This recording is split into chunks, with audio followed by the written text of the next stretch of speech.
ठीक है, तो third question, eight a point on level ground the angle of elevation of a vertical tower is found to be such that its tangent is 5/12।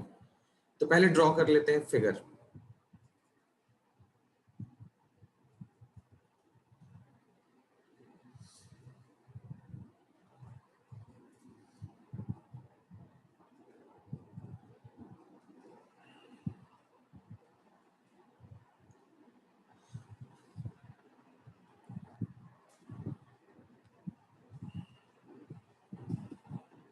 देखो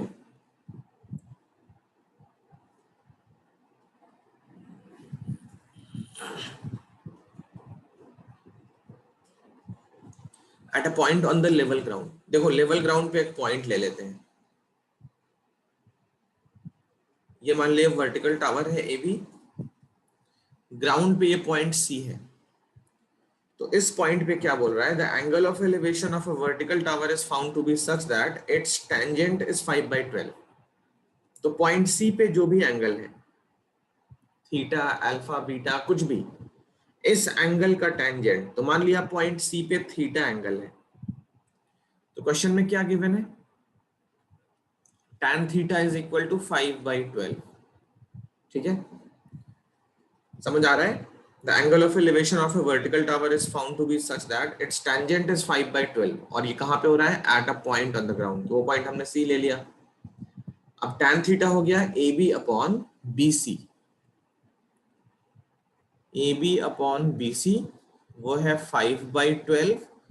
तो इसका मतलब ये हुआ ए बी इक्वल टू 5x और B C equal to 12x। ठीक है यहां तक। Yes. On walking 192 metres towards the tower, यहां से टावर की तरफ पॉइंट डी पे मूव करके पहुंचो 192 मीटर ट्रेवल करके, the tangent of the angle of elevation is 3/4। तो यहां पे भी कोई एंगल होना चाहिए, इस एंगल का, मान लिया ये एंगल अल्फा है, तो इस अल्फा का एंगल ऑफ एलिवेशन है 3/4। तो tan alpha equal to 3/4। tan alpha का मतलब फिर से ए बी, लेकिन इस बार B D, A B upon B D हो गया 3/4। तो इसका मतलब क्या हो गया, ए बी को 3y और बी डी को 4y ले सकते हो, x और y यहाँ पे प्रोपोर्शनैलिटी कांस्टेंट है। ठीक है, तो इस रेशियो को 3/4 है ना, 3y और 4y ले लो, 3x और 4x नहीं ले सकते क्योंकि x हम ऑलरेडी यूज कर चुके हैं। अब इनको लेके दो इक्वेशन फॉर्म करनी है, क्योंकि हमने दो इक्वेशंस, दो अननोन्स बनाए हैं, तो दो इक्वेशन फॉर्म करनी पड़ेगी। Find the height of the tower. तो इन दोनों को, एक्चुअली इन चारों को यूज करके हमें दो इक्वेशन फॉर्म करनी है कैसे भी। तो सबसे पहले तो टावर की हाइट सेम होनी चाहिए, A B equal to A B, तो वहां से हम इक्वेट कर ले, तो 5x इक्वल टू 3y, ये हो गया पहला इक्वेशन x और y में। दूसरी इक्वेशन हमको बी डी ट्रैक पे मिल जाएगा। देखो बीसी की जो लेंथ है वो कितनी होगी, B D plus C D होगी। बीसी की लेंथ है 12x, बी डी है 192 और ये है 4y। तो इससे मिल गया हमको दूसरा इक्वेशन, 4 कॉमन करके कैंसिल कर लो, 4 3 जा 12, 4 4 जा 16 और 4 8 जा, और ये हो गया y, 48 प्लस y। ये बन गया दूसरा इक्वेशन। इन दोनों को सॉल्व कर लोगे, वहां से क्या मिल जाएगा, x और y मिल जाएगा। x और y जब मिल जाएगा तो हाइट ऑफ टावर हमसे पूछा जा रहा है। हाइट ऑफ टावर चाहो तो 5x करके निकाल लो, या चाहो तो 3y करके निकाल लो, कैसे भी करोगे आंसर सेम आएगा। बोलो क्लियर। Yes. Yes sir. ठीक है, तो इतना कॉपी कर लो।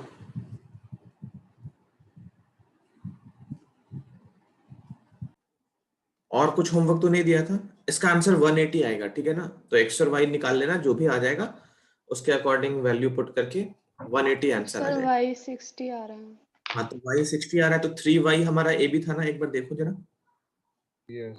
Yes sir. यहाँ देखो y 60 आ रहा है, तो हमारा वही 180 आंसर मिल जाएगा। और x 36 आएगा, वो भी निकाल लो। जब y निकाल लिया ना तो x भी निकाल के देख ही लो। x36 आ रहा है कि नहीं बताना बस।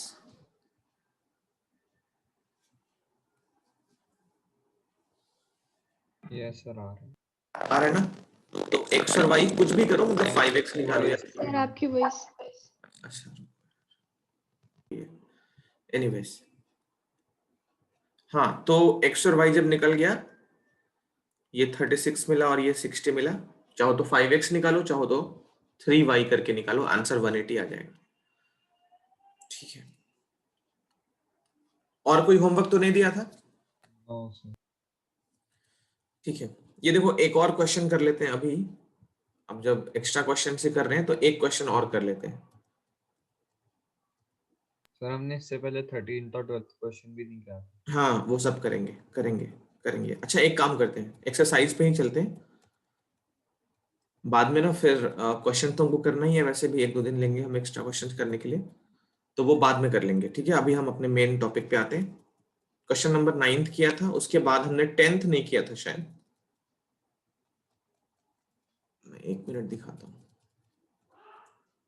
11th ये नहीं किया था ना, नो सर। टीवी टावर वाला। No sir. ठीक है, तो देखो 11 देखो। अच्छा कौन कौन सा क्वेश्चन हमने नहीं किया उसको लेकर टेंशन मत लो, जब एक्सरसाइज खत्म होगी ना हमारे तरफ से तो सारे क्वेश्चन हम टच कर चुके रहेंगे। अभी ये है कि एक जैसे क्वेश्चन एक साथ कर रहे हैं, जैसे हमने बीच में कोई क्वेश्चन छोड़ा होगा वो एंगल ऑफ डिप्रेशन का है, तो एंगल ऑफ एलिवेशन वाले पहले सारे कर रहे हैं, उसके बाद डिप्रेशन वाले करेंगे। ठीक है, टेंशन मत लो कि ये क्वेश्चन छूटा है वो नहीं हुआ है, वो सब आराम से हो जाएगा। 11th क्वेश्चन ये थोड़ा सा लंबा होता है इसलिए मैंने लास्ट टाइम पे नहीं कराया था। A TV tower stands vertically on a bank of a canal। तो ये एक्चुअली तुमको एनिमेशन के थ्रू ही मैं समझा पाऊंगा। मैं डायग्राम बनाऊं तो इस तरीके से तो तुमको फील नहीं करा पाऊंगा कि ये कोई कनाल है। ये कनाल अगर बोलूं तो तुमको उतना फील नहीं आएगा। तो देखो इसको मैं तुम्हें 3D फिगर के थ्रू ही समझाता हूं।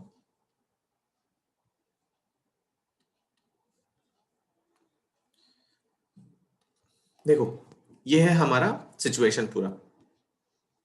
तो इसमें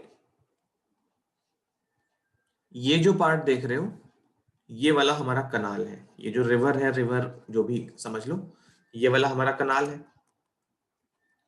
ठीक है, TV tower stands vertically on a bank of कनाल।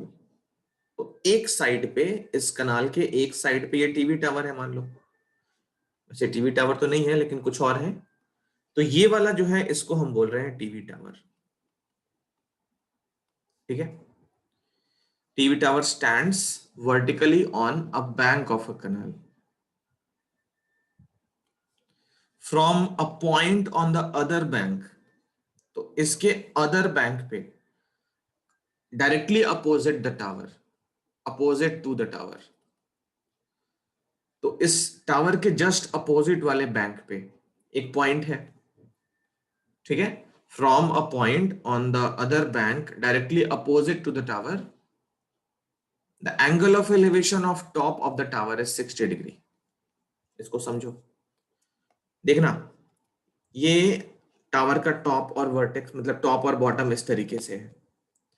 अब इसके अपोजिट पॉइंट देखो, दूसरे बैंक पे ग्रीन रंग का पॉइंट दिख रहा है। यस। तो इस पॉइंट से टावर के टॉप का एंगल ऑफ एलिवेशन कितना बता रहा है? 60 डिग्री। तो ये देखो ये एंगल कितना हो गया, ये एंगल हो गया 60 डिग्री। ठीक, आगे चले। यस। तो फ्रॉम यहां से फिर from another point 20 metre away from this point on the line joining this point to the foot of the tower, the angle of elevation of the top of tower is 30 degree. तो ये मैं पहले explain कर चुका हूं, अब तुम ये बताओ, मैं बोलता हूं इसी लाइन ज्वाइनिंग पे, इसे ये जो लाइन है ना इसी लाइन पे 20 मीटर अवे है, 20 मीटर अवे एक दूसरा पॉइंट है और उस पॉइंट से एंगल ऑफ एलिवेशन 30 हो गया है। तुम्हें ये बताना है कि वो पॉइंट इस साइड है, और पीछे की तरफ। पीछे की तरफ होगा ना, ये यस वो सर। पॉइंट जो होगा वो पीछे की तरफ होगा। अरे कौन सा कलर यहाँ पे विजिबल होगा, ब्लू शायद हो जाए, हाँ हल्का सा दिख रहा होगा। तो वो पॉइंट इधर होगा या इधर होगा, तो इसके पीछे होगा, मतलब इस पॉइंट से और दूर जाना पड़ेगा, तभी जाके एंगल ऑफ एलिवेशन कम होगा। तो ये देखो एक और पॉइंट हमने मार्क कर लिया, ये देखो ग्रीन से, उसके और पीछे जाके। तो अब इस पॉइंट से क्या है, एंगल ऑफ एलिवेशन हमारा कम हो गया है। पहले 60 था, अब और कम हो गया 30। और ये जो पॉइंट हमने बनाया ना वो 20 मीटर अवे है, ये इस पॉइंट से 20 मीटर और दूर है। अब यहाँ पे find the height of the tower and the width of canal. Height of tower ये वाला मान लो x है या h ले लो, और इस वाली लेंथ को x ले लो। तो निकालना कौन कौन सा डिस्टेंस है। यहां पे मैं कौन से कलर से शेडिंग करूं, ये देखो शायद व्हाइट दिखेगा। हाँ, तो ये वाला निकालना है हाइट ऑफ टावर, और ये वाला निकालना है विड्थ ऑफ कनाल। तो यहां से लेकर यहां तक हमने x ले लिया, और ये पूरा हमने h ले लिया। दो चीजें सॉल्व करनी पड़ेंगी, h और x, तो हमको दो इक्वेशन बनानी पड़ेगी। उसके लिए दो ट्रायंगल होने चाहिए राइट एंगल, और दोनों हैं भी। तो इस क्वेश्चन में कोई भी चैलेंज नहीं है। बोलो फिगर क्लियर हो गया कि नहीं हुआ। Yes. तो अब मैं तुम्हें एक्चुअल फिगर दिखाता हूं। ये है सिचुएशन, ठीक है। चलो, तो एजम्पशन देख लो पहले। ए बी सी डी, इसमें हमने क्या कर लिया, 20 में जो बेस है विड्थ ऑफ कनाल जिसको कह रहे हैं, उसको x ले लेते हैं, और इस वाले को h ले लेते हैं। फिगर को एक्सप्लेन कर लेना, ज्यादा एक्सप्लेन नहीं करना है, बस एक दो लाइन में बता देना कि कौन सा टीवी टावर है, कौन सा पॉइंट कहां पे है, और कनाल कौन सा है इसमें से, वो बस बता देना, है ना। अजम्पशन देखो हमने क्या किया, BC को ले लिया है x और AB को ले लिया है y। Solution part, in triangle ABC में क्या करना है, tan 60। tan 60 पहले साइड्स के रेशियो के फॉर्म में होगा AB अपॉन BC। tan 60 का मतलब √3, AB का मतलब h। अच्छा, AB को h लिया है, और इसका मतलब x। तो यहां से h इक्वल टू √3x, ये हो गया फर्स्ट इक्वेशन। एक इक्वेशन और बनाएंगे, ABD ट्रायंगल में, इन ट्रायंगल ABD, यहां पे लिखेंगे tan 30 equal to AB upon BD। tan 30 का मतलब 1/√3, AB का मतलब h, और BD का मतलब 20 प्लस x, ये वाला लेंथ 20 था। तो क्रॉस मल्टीप्लाई जब करेंगे 20 plus x equal to √3h, है ना। इसको बना लिया इक्वेशन नंबर 2। अब निकालना क्या है हमको, x भी निकालना है और h भी निकालना है ना। अगर एक निकालना होता तो दूसरे वाले को एलिमिनेट कर लेते दोनों इक्वेशन यूज करके, बट हमको यहाँ पे दोनों फाइंड करने हैं। तो इक्वेशन 1 से h की वैल्यू इक्वेशन 2 में पुट करते हैं। Putting h equal to √3x in equation number 2। तो इक्वेशन 2 फिर से कंटिन्यू करें, 20 प्लस x इक्वल टू √3, और h की जगह पे √3x, ये कितना हो गया 3x। इस x को ट्रांसपोज कर लो RHS पे, तो 20 इक्वल टू 2x, x की वैल्यू मिल गई 10 मीटर। x अगर 10 मीटर आ गया तो हम ये भी निकाल सकते हैं, h इक्वेशन 1 में डाल दो x की वैल्यू, और h equal to 10√3 metre. Answer जो है वो स्टेटमेंट फॉर्म में लिखोगे, क्योंकि एजम्पशन जब x और y किया है तो उसको स्टेटमेंट फॉर्म में लिखना है। तो विड्थ ऑफ कनाल था x, ये वाला जो है वो विड्थ ऑफ कनाल हो गया, विड्थ ऑफ कनाल। और ये वाला क्या हो गया, height of tower, height of tower. समझ आ गया क्वेश्चन। Yes. कॉपी कर लो उसको। तो एक क्वेश्चन और है,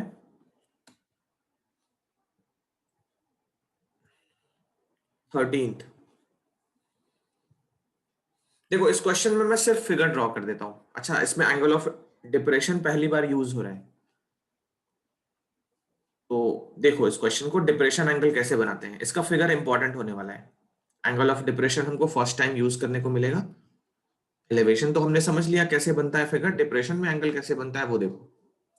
As observed from a 70 as observed from the top of a 75-meter high lighthouse from the sea level. तो as observed from the top of a 75-meter high lighthouse from the sea level. तो diagram क्या बनाएगा, पहले सी level रहेगा, सी level मतलब ground level है ना, तो ये हमारा सी लेवल है, इससे 75 मीटर हाई टॉप पॉइंट यहां पे बैठा हुआ है ऑब्जर्वर। अब ध्यान से सुनो, as observed from the top of a 75 metre high lighthouse from the sea level, as observed from कहने का मतलब ऑब्जर्वर है वो ग्राउंड पे नहीं बैठा है, वो कहां बैठा है, 75 मीटर हाई पॉइंट पे बैठा है।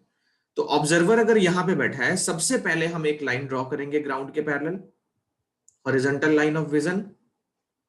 अब इस लेवल से अगर ऊपर की हाइट का ऑब्जेक्ट देखना है तो यहां से एलिवेट करेगा आइस को, और इस लेवल से नीचे की ऑब्जेक्ट को देखना है तो यहां से आइस को नीचे डाउन करेगा। तो ये होगा एंगल ऑफ एलिवेशन और ये होगा एंगल ऑफ डिप्रेशन। ये ध्यान रखेंगे। तो कैसा बोल रहा है उसके अकॉर्डिंग हम एक्ट करेंगे। Angle of depression of two ships are 30 and 45। ठीक है, दो बोट्स हैं इधर कहीं पे आ रहे हैं, one ship is exactly behind the other on the same side of light house. तो दोनों बोट्स जो है वो सेम साइड पे हैं। ये लाइट हाउस मान लिया ए बी, अब दोनों बोट्स हैं वो सेम साइड पे हैं, तो एक को मान लेते हैं सी पे, दूसरे को मान लेते हैं डी पे, दोनों सेम साइड पे बना लिया। कभी कभी ऐसा भी होता है एक इस साइड होता है दूसरा उस साइड होता है, तो वो भी हम करेंगे।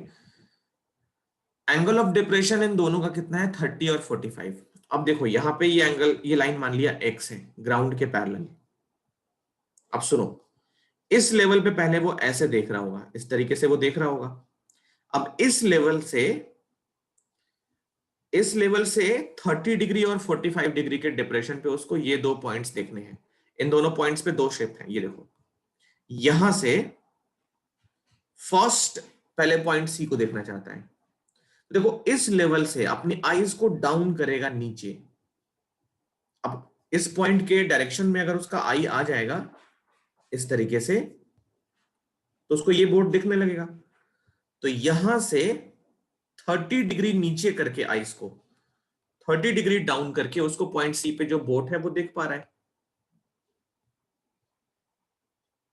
है ना। तो इस लेवल से 30 डिग्री डाउन करके उसको ये बोट दिखा, पॉइंट सी वाला। ठीक है, इसको देखने के लिए आइस को और नीचे डाउन करना पड़ेगा।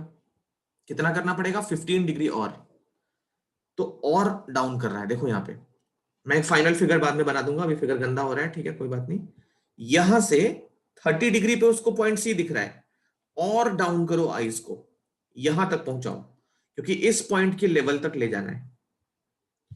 तो पॉइंट ए से ये देखो 45 के डिप्रेशन पे, ये 45 का डिप्रेशन एंगल है, इस एंगल पे उसको ये बोर्ड दिख रहा है, पॉइंट डी वाला। फिगर क्लियर बोलो। Yes sir. तो डिप्रेशन एंगल ध्यान रखना, बच्चे क्या करते हैं मैं बताता हूं पहले। देखो बच्चे ऐसे फिगर बनाते हैं, पॉइंट ए बना लिया, ये बी लिख लिया, इसको सी लिख लिया, इसको डी लिख लिया, ये 75, और इसको ज्वाइन करते हैं।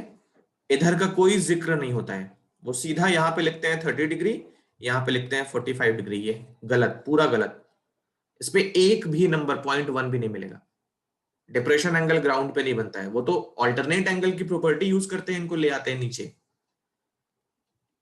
ये तो अल्टरनेट एंगल की प्रॉपर्टी है, उसको लिखेंगे पहले। लेकिन डिप्रेशन एंगल कहां बनता है, किसी हाइट पे बनता है, ध्यान रखोगे। ये करेक्ट फिगर है। एक और गलती होती है, वो भी देखो।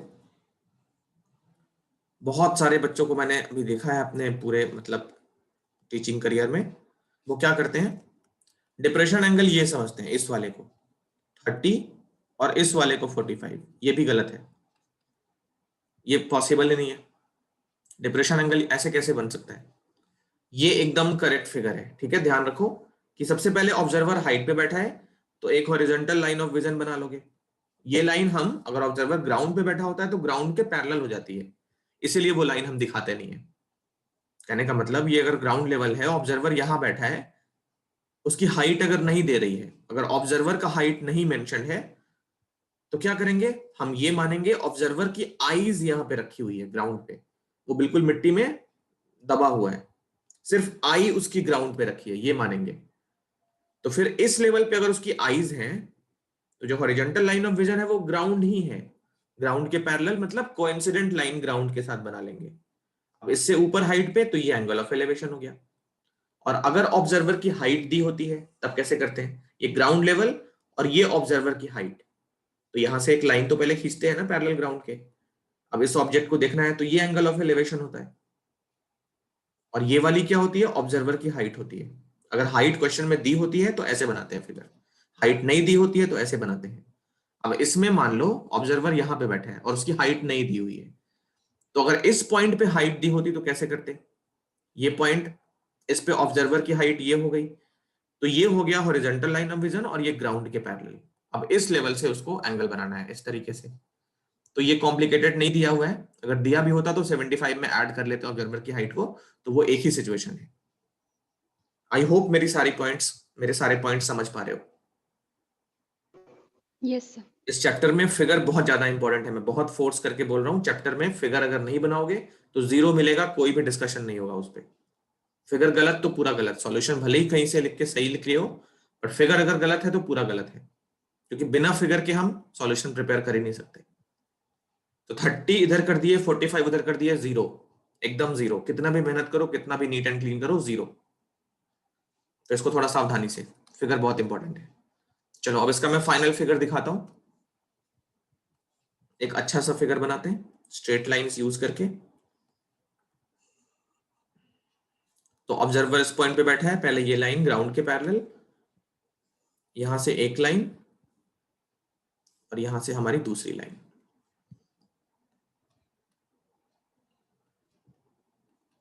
ये देखो ए बी सी और डी, इसको सॉल्व करके दिखाओगे, ठीक है। Find the distance between two ships, ये पॉइंट एक्स मान लिया, सी डी की लेंथ हमको फाइंड करनी है। ये एंगल डाउनवर्ड एरो के साथ 30 डिग्री और ये एंगल डाउनवर्ड एरो के साथ 45 डिग्री। तो अल्टरनेट एंगल की प्रॉपर्टी यूज कर लेते हैं, क्योंकि ये लाइन इसके पैरेलल है। तो ये एंगल हो गया 30 डिग्री और ये एंगल हो गया 45। ऐसे भी देखो ना, बेस से अगर दूर जाओगे तो angle of depression, sorry angle of elevation कम होता है। एलिवेशन क्या, ये सिंपल एंगल भी कम होता है। बेस से दूर जाओगे तो 30 डिग्री, मतलब फिगर हमारा हर स्टेप पे सही है। फिगर को एक्सप्लेन करोगे, एक्सप्लेन करने में ज्यादा टाइम मत लगाना, 1 से 2 मिनट में 2-3 लाइन लिखना है बस, कि कौन सा शिप है, कौन सा डिप्रेशन एंगल है, ये एक्स है। और एक्सप्लेन करने में ही ये लिख लेना, angle X A C is equal to angle A D C equal to 30 degree, ये पॉइंट ए है। फिर एंगल एक्स ए सी, क्यों एक्स ए डी, और ये angle X A C is equal to A C B 45 degree. इन दोनों का reason alternate interior angle, ठीक है, ऑल्टरनेट एंगल सही है। अब अजम्पशन देखो, एक ही अजम्पशन करेंगे, सिर्फ सी डी को हम एक्स ले लेते हैं। Let C D B X, ये 75 मेंशन है, ए बी हमारा 75 मेंशन है। देखो मैं समझा देता हूं क्या करोगे, सॉल्यूशन तुमको करना है, एक्स की वैल्यू बतानी है। सबसे पहले ट्रायंगल ए बी सी में चले जाना, ठीक है, ए बी सी में चले जाना, एक एंगल पता है, एक साइड पता है, तो वहां से बीसी मिल जाएगी बहुत मजे में। ये बीसी साइड निकाल लेना पहले, और फिर बीसी जब मिल जाए तो ए बी डी में चले जाना, वहां पे tan 30 इक्वल टू 75 अपॉन ये बीसी प्लस एक्स, वहां से एक्स मिल जाएगा। चलो एक्स फाइंड करो, मैं कुछ टाइम देता हूँ 5 मिनट्स का, सॉल्व करो उसको। कितना मिला समय? आपकी वॉइस सर आवाज ब्रेक हो रही है। हाँ, तो x की वैल्यू क्या मिली, एक बार फिर से बता दो, 75।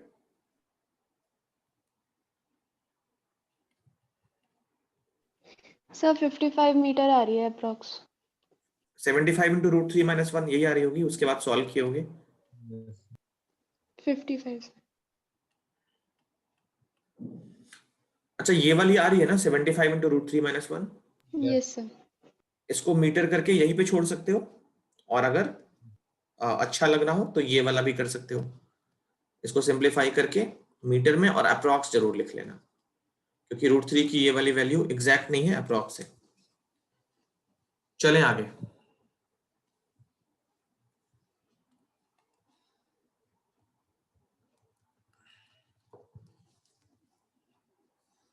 एक क्वेश्चन है, इसको लिखो पहले, इस क्वेश्चन को लिखो, हम लोग इसको सॉल्व करते हैं। देखो इस क्वेश्चन में fire at building B is reported on telephone to two fire stations F1 and F2 10 kilometre apart from each other. तो बिल्डिंग बी पे फायर, आग लगी है। अच्छा पूरा क्वेश्चन पढ़ते हैं पहले। F1 observes that the fire eight an angle of 60 degree from it, and F2 observes that it is at an angle 45 degree from it. तो पॉइंट बी पे आग लगी है। F1 F2 दो फायर स्टेशन हैं, ये F1 है, ये F2 है। F1 ऑब्जर्व करता है इस लेवल से फायर जो है वो कितने एंगल पे है, F1 ऑब्जर्व करता है 60 डिग्री एंगल पे है, और F2 ऑब्जर्व करता है 45 डिग्री एंगल पे है, ये 45 के एंगल पे है। इन दोनों के बीच का डिस्टेंस 10 किलोमीटर अपार्ट, ये डिस्टेंस मान लिया 10 kilometre. Which station should send his team and how much distance will it have to travel? तो इसमें एक रियल लाइफ का एप्लीकेशन है। कौन सा स्टेशन अपनी टीम पहले भेजेगा? पहले वही भेजेगा जिसका डिस्टेंस कम होगा फायर से। जिसका डिस्टेंस ज्यादा होगा वो तो अपनी टीम भेजेगा नहीं, जब तक पहुंचेगा आग मतलब बहुत काम कर चुकी होगी। तो कौन सा स्टेशन अपनी टीम भेजेगा वो ये नहीं बता रहा है कि जिसका डिस्टेंस कम है वो भेजेगा, तो कम वाले डिस्टेंस को बताओ। वो तुमसे तुम्हारा टेस्ट भी कर रहा है, स्किल भी टेस्ट कर रहा है, छोटा सा स्किल टेस्ट कर रहा है कि कौन सा टीम अपनी पहले भेजेगा। तो तुम्हें क्या करना होगा, डिस्टेंसेस निकालोगे, जिसका डिस्टेंस कम होगा वो अपनी टीम सेंड करेगा। अब इस क्वेश्चन में ये पॉइंट है F1, ये पॉइंट है F2। पूरे क्वेश्चन में पढ़ लो, कहीं पे भी एंगल ऑफ एलिवेशन नहीं लिखा है, एट एन एंगल ऐसा लिखा है। एंगल ऑफ एलिवेशन का जिक्र नहीं है पूरे क्वेश्चन में, कहीं भी पढ़ लो। तो कहने का मतलब ये जो 3 पॉइंट्स है ना, B, F1 एंड F2, जिसे मैप देखे हो, इंडिया का मैप जैसे बनाते हैं ना, मेरा मैप बहुत ही वीक है, ये कुछ मान लो इंडिया का मैप है, तो एक पॉइंट यहां पे है, एक पॉइंट इधर है, एक पॉइंट इधर है। इस फिगर में भी वही सिचुएशन है, ये मैप पे 3 पॉइंट्स हैं, 3 लोकेशंस हैं, ठीक है। तो F1 F2 जिस पॉइंट्स पे हैं, 2 पॉइंट्स के बीच में स्ट्रेट लाइन तो बना ही सकते हैं। तो F1 F2 मान लिया इस पॉइंट पे है, ये F1 है, ये पॉइंट मान लिया F2 है। मैप में किसी भी लोकेशन पे होंगे वो 2 पॉइंट्स होंगे, तो उन 2 पॉइंट्स को मिला के एक लाइन तो बनाई जा सकती है। B कहीं पे है, तो अब F1 के लिए ये जो B है वो 60 डिग्री एंगल पे है, ये एंगल है 60 डिग्री। F2 के लिए वो 45 डिग्री के एंगल पे है, ये 45 डिग्री। हमको ये लेंथ और ये लेंथ कंपेयर करनी है। एंगल ऑफ एलिवेशन नहीं लिखा है, कहने का मतलब ये मत समझना, जैसे अगर हमने BD ड्रॉ किया है तो ये मत समझना BD कोई बहुत ऊंची बिल्डिंग है और उसके टॉप फ्लोर पे आग लगी है। तो फायर स्टेशन को या फायर टीम को D के पास नहीं पहुंचना है कि D के पास पहुंच जाएगा फिर लिफ्ट से जाएगा, या D के पास पहुंच जाएगा फिर सीढ़ी लगा के ऊपर पानी फेंकेगा, ऐसा नहीं करना है। उसको सीधा B के पास जाना है। तो ये डिस्टेंस कंपेयर करना है हमें, ये वाला डिस्टेंस और ये वाला डिस्टेंस कंपेयर नहीं करना है। इस क्वेश्चन को समझोगे अच्छे से तो ये बात समझ आएगी। ये डिस्टेंस कब कंपेयर करना पड़ता, जब बोलता कि पॉइंट बी का एंगल ऑफ एलिवेशन दिया हो, या इसका एंगल ऑफ एलिवेशन दिया हो। एंगल ऑफ एलिवेशन मतलब किस फ्लोर पे आग लगी है, तो उस आग को देखने के लिए कितना एलिवेशन एंगल लग रहा है, ये नहीं दिया है वो बस ये बता रहा है कि F1 F2 जो है वो 10 किलोमीटर अपार्ट है, और इस लाइन के रिस्पेक्ट में फायर 60 के एंगल पे F1 ऑब्जर्व कर रहा है और 45 के एंगल पे F2 ऑब्जर्व कर रहा है। तो हमको फायर स्टेशन को सीधा बी के पास पहुंचना है, तो ये पाथ ट्रेवल करना है और F2 को ये पाथ ट्रेवल करना है। इतनी बात क्लियर बोलो? Yes sir. ठीक है, तो मैं इसका फाइनल फिगर बनाता हूँ, फिर सॉल्व करने वाली बात सर करेंगे। आपकी वॉइस। चलो तो इसका फाइनल फिगर बनाते हैं। थोड़ा सा लंबा होता है ये, कैलकुलेशन इसमें ज्यादा है।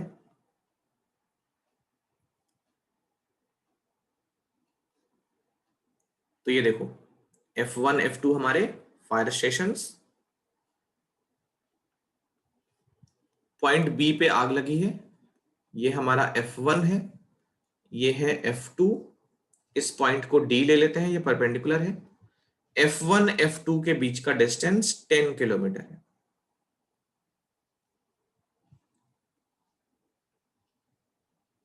ये एंगल 45 है, एंगल ऑफ एलिवेशन नहीं है ये, और ये एंगल है 60 डिग्री। अच्छा, फिगर उल्टा बन गया, फिगर के अकॉर्डिंग ये एंगल 45 होना चाहिए। रुको, क्योंकि बेस से जितना दूर होगा एंगल ऑफ एलिवेशन उतना छोटा होगा, मतलब एंगल ऑफ एलिवेशन क्या, एंगल उतना छोटा होगा। तो ये हमको 45 लेना चाहिए, क्योंकि मेरे फिगर के अकॉर्डिंग यही सही रहेगा, F1 और ये हो गया F2। अजम्पशन देखो, let angle B F2 D, ये 45 ले लिया, angle B F1 D 60 degree, F1 F2 10 kilometre, BD perpendicular to F1 F2 to find, यहां पे हमको क्या क्या फाइंड करना है, BF1 फाइंड करना है एंड BF2 फाइंड करना है। फिर कंपेयर करेंगे कौन सा स्टेशन अपनी टीम को सेंड करेगा। देखो इस वाले डिस्टेंस को अगर हम x ले लें, F2D को अगर हम x ले लें, तो ये डिस्टेंस 10 माइनस x, क्योंकि उनका सम था 10। F2D x ले लिया, सो F1D would be 10 minus x kilometre. एक ही इक्वेशन फॉर्म करनी पड़ेगी, दो ट्रायंगल है, एक इक्वेशन सॉल्व कर सकते हैं। x सॉल्व कर लेंगे तो फिर ये डिस्टेंस निकालेंगे, उसके बाद ये डिस्टेंस निकालेंगे, फिर ये निकालेंगे, या जैसी मर्जी, x निकल जाएगा तो ये डायरेक्टली भी निकल जाएगा, है ना। देखो इन ट्रायंगल BDF2 कैलकुलेशन करना पड़ता है इसमें अच्छे से, ठीक है। तो tan 45 equal to BD upon F2D। इसको लिखो BD अपॉन F2D, हमने x लिया है और tan 45 1 होता है,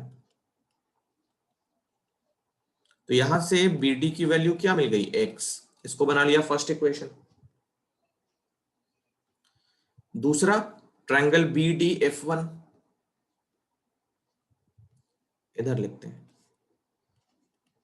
इन ट्रायंगल BDF1 वहां पे लिखेंगे tan 60 equal to BD upon BF1, tan 60 √3, BD upon BF1 कितना होगा, 10 माइनस x। तो यहां से BD की वैल्यू मिल गई 10 माइनस x इंटू √3। इसको बना लिया इक्वेशन नंबर 2। तो ये BD और ये BD दोनों को कंपेयर करो, BD गायब, और BD के गायब होते ही हमको x मिल जाएगा। देखो from 1 and 2, from 1 and 2, 1 and 2 से क्या मिलेगा, x equal to 10 minus X into √3। तो यहां से मिल गया x equal to 10√3 minus x√3। x√3 को ट्रांसपोज, तो इधर आ गया √3x plus x equal to 10√3। यहां से x common, √3 plus 1 equal to 10√3। तो x की वैल्यू मिली 10√3 अपॉन √3 प्लस 1। ये हो गया x। अब रैशनलाइज करना पड़ेगा, तो इसको √3 माइनस 1 से मल्टीप्लाई एंड डिवाइड। तो x की वैल्यू मिल गई 10 √3 इंटू √3 माइनस 1, और डिनोमिनेटर में 3 माइनस 1, ए प्लस बी इंटू ए माइनस बी, ए स्क्वायर माइनस बी स्क्वायर। तो 3 माइनस 1 कितना हो गया? 2 हो गया।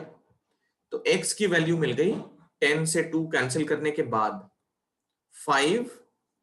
ये देखो √3 का मल्टीप्लीकेशन, तो 3 माइनस √3। x कितना आ गया? 5। 3 माइनस 1.732, क्योंकि हमें कंपेयर करना है डिस्टेंस, तो पॉइंट में निकालना सही रहेगा। 5 का मल्टीप्लीकेशन 3 में से 1.732 माइनस करके, जरा ये कैलकुलेट करके बताओ कितना आ रहा है पूरा। 5 का मल्टीप्लाई भी कर लेना। x की वैल्यू बताओ कितनी आ रही है?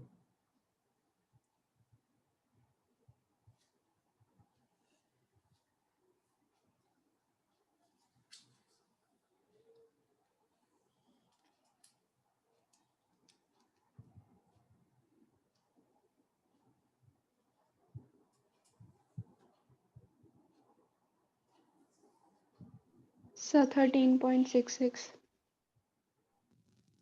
अच्छा, 5 का मल्टीप्लाई 13 पॉइंट आ रहा है।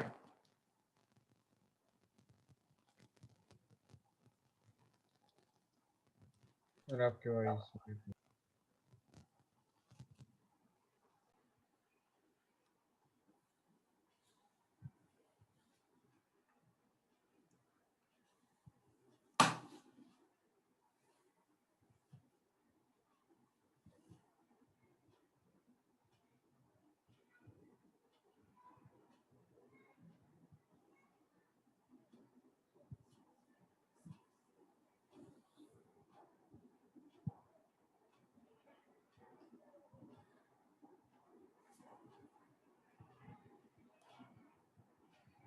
सर 6.34।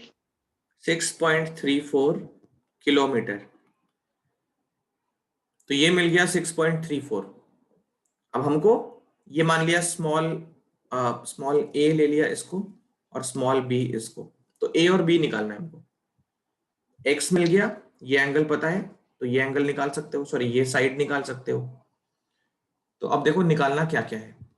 एक्स जब मिल चुका है, एक्स मिला है हमको 6.34, तो सबसे पहले BF2 निकालोगे। कैसे? इस ट्रायंगल में बेस पता चल चुका है, हाइपोटेन्यूस चाहिए, तो कॉस से निकल जाएगा, cos 45 से। अच्छा, 10 माइनस एक्स करके, जैसे 10 माइनस एक्स कितना आएगा, ये साइड बताओ। ये हो गया 6.34, तो ये कितना हो गया? 10 में से माइनस करो उसको,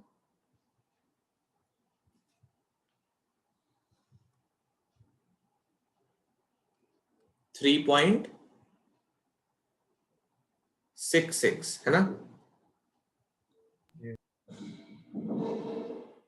3.66 ये हो गया। अब इस ट्रायंगल में भी एंगल पता है, बेस पता है, तो कॉस से निकल जाएगा। BF1 कैसे निकालोगे? cos 60 करके, है ना? तो जरा BF2 और BF1 निकालो इन दोनों ट्रायंगल्स में, cos 45 और cos 60 करके निकाल के बताओ कितना आ रहा है।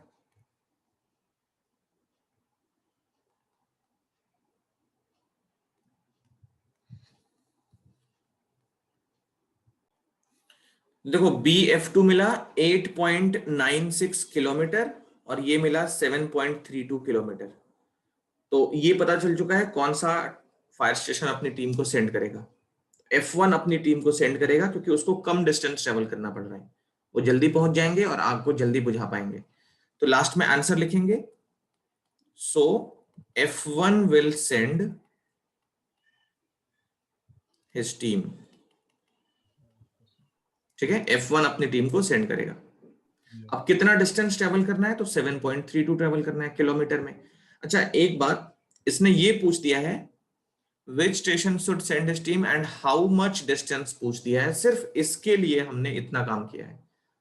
कौन सा स्टेशन अपनी टीम सेंड करेगा वो हम देख के बता सकते हैं ऑब्जेक्टिवली। क्लास 9th याद करो, ट्रायंगल में हमने ये पढ़ रखा है कि स्मॉलर एंगल के अपोजिट साइड स्मॉलर होता है, लार्जर एंगल के अपोजिट साइड लार्जर होता है। पढ़ा है ना, बोलो।